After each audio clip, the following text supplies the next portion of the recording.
एक बार जरा ये मैप देखिए, यहाँ पे आप नोटिस कर पाओगे ये है साउथ चाइना सी। न्यूज में बहुत रहता है क्योंकि चाइना क्लेम करता है कि सिंस इसके नाम में साउथ चाइना सी, यहाँ पे चाइना का नाम आता है, तो साउथ चाइना सी बिलोंग करता है चाइना को। और काफी बार चाइना आसपास के जो देश हैं जैसे फिलीपींस, इंडोनेशिया, इनको डराने धमकाने की कोशिश करता है इन द साउथ चाइना सी। और ओवर द ईयर्स आप देखोगे कई जियोपॉलिटिकल एनालिस्ट ने यह कहा है कि वर्ल्ड वॉर 3 अगर शुरू होगी तो पॉसिबिलिटी है कि उसकी शुरुआत साउथ चाइना सी में ही हो जाए। और यह बात सिर्फ अमेरिकन जियोपॉलिटिकल एनालिस्ट नहीं, इवन चाइनीज मिलिट्री के जो पूर्व इनके कर्नल रह चुके हैं वो भी खुल के कहते हैं कि हो सकता है कि अगली मेजर कॉन्फ्लिक्ट ताइवान के इशू पर ना हो, साउथ चाइना सी के इशू पर हो जाए। और साउथ चाइना सी में ना एक बहुत ही इंपॉर्टेंट कंट्री है इंडिया के लिए, फिलीपींस। इसको फिलिपाइंस नहीं प्रोनाउंस करते हैं हम, काफी बार इंडिया में हम लोग फिलिपाइंस बोल रहे होते हैं। फिलीपींस देखिए एक बहुत ही ज्यादा इंपॉर्टेंट कंट्री इसलिए है क्योंकि नंबर 1 ये लोग इंडिया के मिसाइल्स परचेज करते हैं। हाल ही में आपको बताऊंगा कि जो ब्रह्मोस मिसाइल का पहला एक्सपोर्ट हमने किया है ये फिलीपींस को किया था। उसके अलावा आप देखोगे आने वाले समय में फिलीपींस और भी बहुत सारे इंडियन वेपन्स परचेज करने वाला है क्योंकि फिलीपींस को एक बड़ा खतरा है चाइना से। यहाँ पे आप देख पाओगे article, under attack by China's people liberation navy, Philippine navy secures lion share in $35 billion budget. Philippines देखिए एक ऐसा देश है जो ज्यादातर डिपेंड करता है अपने टूरिज्म पे। डिफेंस पे कभी इन्होंने इतना खर्चा किया नहीं क्योंकि इनका एक प्रॉपर डिफेंस एग्रीमेंट है यूएसए के साथ कि इन पर अगर कोई कंट्री अटैक करता है तो मतलब कि उस कंट्री ने यूएसए पे अटैक कर दिया है। मगर सिंस यूएसए की मिलिट्री पावर दुनिया में काफी हद तक आप कह लीजिए डिक्लाइन पे है, तो अब इस 11 करोड़ की आबादी वाले देश ने यह डिसाइड कर लिया है कि ये लोग खुद अपना डिफेंस बजट $35 बिलियन तक ले जाएंगे। मैं इसलिए काफी बार कहता हूं कि समय आ चुका है कि इंडिया बहुत ही ज्यादा बड़े स्केल पर अपना डिफेंस बजट बढ़ाए, नहीं तो आसपास आप देखोगे कई देश हैं जिनका डिफेंस बजट $10 बिलियन, $15 बिलियन हुआ करता था, उन्होंने बड़ी एक जंप मारी है। फॉर एग्जांपल टर्की का डिफेंस बजट बहुत ही जल्द $40 बिलियन होने वाला है, पहले हुआ करता था $10 से $15 बिलियन। तो मेन पॉइंट यहां पे मैं आपको यह बता रहा हूं कि फिलीपींस आज के समय बहुत ज्यादा प्रेशर में है और ऐसे टाइम में फिलीपींस में निवेश करना रिस्की हो सकता है। मगर अडानी पोर्ट ने रिसेंटली ये बताया है कि बिल्कुल ये फिलीपींस में एक पोर्ट है, पोर्ट बटान, इसमें निवेश करना चाहते हैं। यहां पे आप देख पाओगे Adani Ports has shown interest in developing a 25-meter deep port that could accommodate Panamax, एक टाइप की वेसल होती है, कार्गो शिप होती है, Panamax वेसल इन बटान। और अगर यहाँ पे आप ये पूछ रहे हैं कि अडानी पोर्ट्स इंडिया के बाहर जो बंदरगाह हैं उसमें क्यों इन्वेस्ट करना चाहते हैं, देखिए ना सिर्फ इन्वेस्ट, अडानी पोर्ट्स काफी बार इंडिया के बाहर जो बंदरगाह हैं उनको डायरेक्टली परचेस भी कर लेते हैं। आपने रिसेंटली देखा होगा अडानी पोर्ट्स ने 3 कंट्रीज में पोर्ट्स परचेस किए हैं।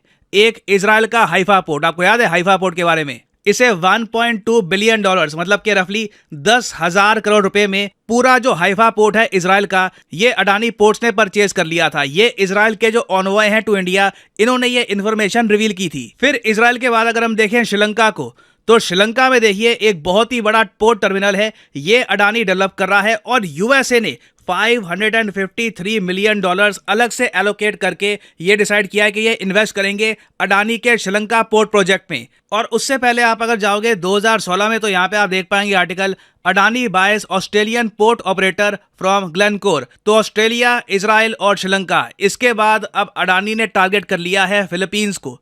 फिलीपींस में भी अगर ये एक बहुत ही बड़ा पोर्ट डेवलप कर देते हैं तो अडानी पोर्ट्स का जो सपना है कि 2030 तक ये चाहते हैं कि दुनिया की सबसे बड़ी पोर्ट कंपनी ये बन जाए, उसकी तरफ एक और ये बहुत ही ज़्यादा बड़ा कदम होगा क्योंकि पहली बार Adani ports directly South China Sea में एंट्री कर रहा होगा ना। साउथ चाइना सी ट्रेड के हिसाब से बहुत इंपॉर्टेंट है।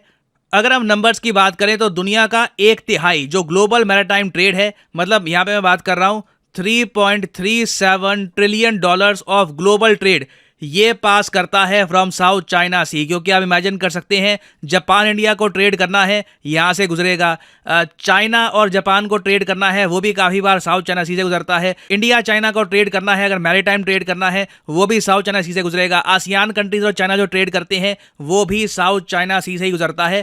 तो देसी भाषा में अगर मैं कहूँ, अंधा पैसा है यहाँ पे, मतलब इट इज सो लुक्रेटिव। अगर यहाँ पे एक प्रॉपर पोर्ट अडानी पोर्ट बना लेता है, इससे एक कंप्लीट मैं कहूंगा गेम चेंजिंग इफेक्ट आएगा पूरे रीजन पर। और चाइना ऑब्वियसली ये सब देख के काफी गुस्सा होने वाला है कि फिलीपींस को ब्रह्मोस बेचने के बाद अब इंडिया की एक पोर्ट कंपनी फिलीपींस के जो बंदरगाह है इनको डेवलप भी कर रही है। और अडानी ने तो ये कहा है कि ये लोग ना सिर्फ फिलीपींस का पोर्ट, फिलीपींस के वेरियस सेक्टर्स में निवेश करने को तैयार हैं। बेसिकली इंडिया और फिलीपींस को इकोनॉमिकली जोड़ने में आप कह सकते हैं अडानी का क्रिटिकल रोल हो सकता है। तो आने वाले कुछ महीनों में, कुछ सालों में आप देखोगे कि इंडिया के प्राइम मिनिस्टर, इंडिया के विदेश मंत्री लगातार फिलीपींस में जाएंगे। आपको याद होगा 1 महीने पहले ही जयशंकर साहब फिलीपींस में गए थे और फिलीपींस में इन्होंने एक बहुत ही इंपॉर्टेंट स्टेटमेंट दी थी कि जो कॉन्स्टिट्यूशन ऑफ द सीज है इसे फॉलो करना बहुत ही इंपॉर्टेंट है। ये एक डायरेक्ट स्टेटमेंट थी टुवर्ड चाइना कि चाइना जो कर रहा है फिलीपींस में, जिस तरीके से फिलीपींस को डरा रहा है, धमका रहा है, ये बहुत ही ज़रा गलत है। नाउ एक क्वेश्चन अगर आप यहाँ पर ये पूछ रहे हैं कि अडानी जो पोर्ट डेवलप करेगा फिलीपींस में इवेंचुअली, क्या पॉसिबिलिटी है कि कल को इंडियन नेवी भी इसको यूज़ कर सकती है? देखिए अभी के लिए तो इसकी कोई बातचीत नहीं हो रही। अभी जो एक डिस्कशन चल रहा है वो सिंपली कमर्शियल एक्टिविटी को लेके चल रहा है। इंडियन नेवी की अभी कोई डायरेक्ट एंट्री फिलीपींस में नहीं हो रही। फ्यूचर में हो सकता है, अगेन रास्ते खुलते हैं, ऐसे दरवाजे खुलते हैं। यूएस नेवी डिप्लॉयड है फिलीपींस में, कोई रीज़न नहीं है कि कल को एक ज़्यादा स्ट्रॉन्गर इंडिया एक बड़े डिफेंस बजट के साथ, फिर से बोलूंगा डिफेंस बजट इंक्रीज करना बहुत इंपॉर्टेंट है, बिल्कुल फिलीपींस में डिप्लॉयमेंट कर सकता है। It can be a possibility in the future, but अभी के लिए इस पर कोई बात नहीं हो रही। तो फिलीपींस एक ऐसा देश है जो भविष्य में बहुत ही ज़्यादा न्यूज़ में रहेगा। कुछ मेजर अपडेट्स आती हैं, कुछ डील होती है जो इवेंचुअली हो ही जाएगी। उसके बारे में मैं आपके लिए एक अपडेटेड वीडियो बाद में ले आऊँगा।